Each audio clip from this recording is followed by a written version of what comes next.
காய்ச்சலுக்கும் காய்ச்சல் வந்து வேகிறது. என்னை திரியாக்கி உன்னில் விளக்கேற்றி என்னாலும் காத்திருப்பேன்.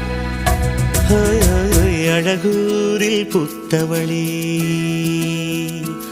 என்னை அடியோடு சாய்த்தவளே.